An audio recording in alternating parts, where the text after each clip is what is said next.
எங்கே அவர்? எங்கே அவர்? அக்பர் அரசர் தன்னுடைய கட்டளைகளால் மக்களை அடக்கலாம், ஆனால் ஆண்டவனை அடக்க முடியாது. அதே மாதிரி ஒரு அரசனுக்கு அடங்குவதில்லை இந்த சலீம் அனார்கலியின் காதல். எனக்கு இளவரசன் என்ற பட்டம் வேண்டாம், விடுதலை மட்டுமே வேண்டும்.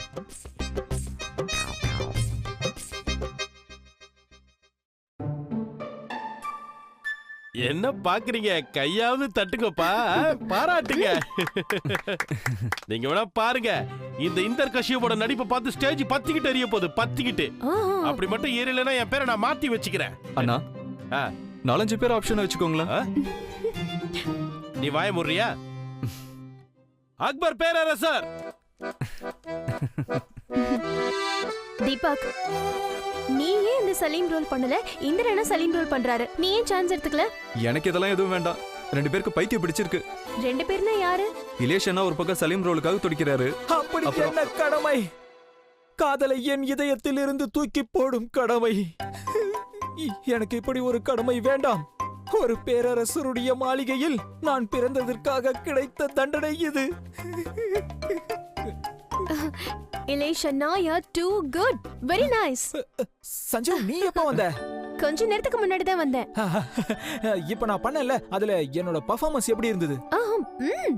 அப்புறம் நான் இன்னொரு சீனை பிராக்டிஸ் பண்ணிருக்கேன், கோவமான சீன். இப்போ நீ அதை பாரு, அது எப்படி இருக்குன்னு சொல்லு. என்ன ஓகேவா? ஓகே.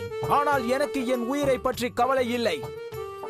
இன்று சூரியன் மறையும் முன் அனார்கலியை விடுதலை செய்யவில்லை என்றால் சிறைச்சாலையில் இன்று இரவு அனார்கலிக்கு அல்ல, பேரரசர் அக்பரின் எதிர்காலம் கனவுகள் அனைத்திற்குமே மோசமான விளைவுகள் ஏற்படும். ஆம், மோசமான விளைவுகள் ஏற்படும், மோசமான விளைவுகள் ஏற்படும். 2 பேரும் வீட்டையே தலைகீழா மாத்திட்டாங்க. நீ கொஞ்சம் சும்மா இரு. சலீம்ங்கிறது ஒரு ட்ரீம் ரோல், அதையே நீ பண்ணல. Shame on you. சலீம் அனார்கலிங்கிறது எவ்வளவு ஒரு ரொமான்டிக் லவ் ஸ்டோரி தெரியுமா? I am so excited.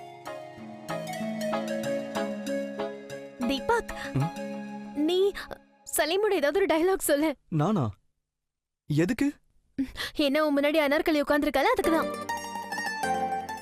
அது என்ன சொல்லுவாங்க? ஆருயிர், ஆருயிர். உன் ஆருயிர் உன் முன்னால் உட்கார்ந்திருக்கிறேன். சொல்லு சொல்லு. சஞ்சனா, உனக்கும் அவங்கள மாதிரி மூளை கெட்டு போச்சா என்ன? வாட்? ரொமான்டிக்கா பேசினா உனக்கு மூளை கெட்டு போன மாதிரி தெரியுதா?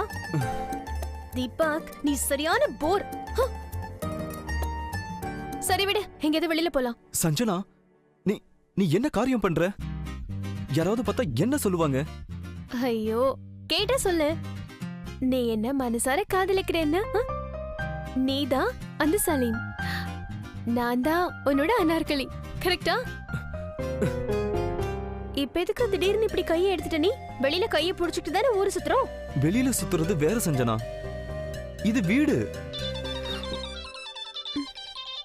அக்கா. ஹலோ அக்கா. சஞ்சு, டக்குன்னு எனக்காக ஒரு வேலை செய். இஷானுக்கு ஃபோன் பண்ணு. அவன் ஃபோன் எடுத்து அப்படியே பேச்சு கொடுத்து அவன் எங்க இருக்கான்னு கண்டுபிடிச்சு சொல்லு. என்ன சொல்ற? தமிழ்ல தானே சொல்ற, அது கூட உனக்கு புரியலையா? புரிஞ்சுதுக்கா, ஆனா எதுக்கு ஃபோன் பண்ணி அதை விசாரிக்கணும்னு சொல்ற? மாமா வீட்ல இல்லன்னா ஆபீஸ்ல தானே இருப்பாரு. அவர் ஆபீஸ்ல இல்ல. அப்ப ஏதாவது மீட்டிங்ல இருப்பாரு, இல்ல வழியில வந்துட்டு இருப்பாரு. நீ ஃபோன் பண்ணுவியா மாட்டியா? லிசன், இப்பதான் அவன் எனக்கு ஃபோன் பண்ணி நான் ஆபீஸ்க்கு போயிட்டேன்னு சொன்னான். ஆனா இன்னும் அவன் ஆபீஸ்க்கு போய் சேரல. வாட்? அப்படின்னா அவரு உன்கிட்ட போய் சொல்லிருக்காரா? ஓ மை காட், இந்த ஆம்பளைங்க எல்லாரும் ஒரே மாதிரி தான் இருக்காங்க. யாரெல்லாம் டீசென்டானவங்கன்னு நினைச்சனோ அவங்க எல்லாரும் ரெட்ட வேஷம் போடுறாங்க. நானா? ஆமா சஞ்சு, நீ சொல்றது கரெக்ட். ஆம்பளைங்களே இப்படிதான். நீ கரெக்டா தான் சொல்ற. எல்லாரும் ரெட்ட வேஷம் போடுறவங்க தான். ஆமாக்கா, நீ சொல்றது கரெக்ட். வெளியில ஒரு மாதிரி இருக்காங்க, வீட்டுக்குள்ள ஒரு மாதிரி இருக்காங்க. இல்ல இல்ல, இவர் வீட்ல ஒரு மாதிரி இருக்காரு, வெளியில ஒரு மாதிரி இருக்காரு. இல்ல, வெளியில ஒரு மாதிரி இருக்காங்க, வீட்டுக்குள்ள வேற மாதிரி இருக்காங்க. You shut up. எனக்கு தெரியும், இஷான் வீட்ல வேற மாதிரி இருக்கான்.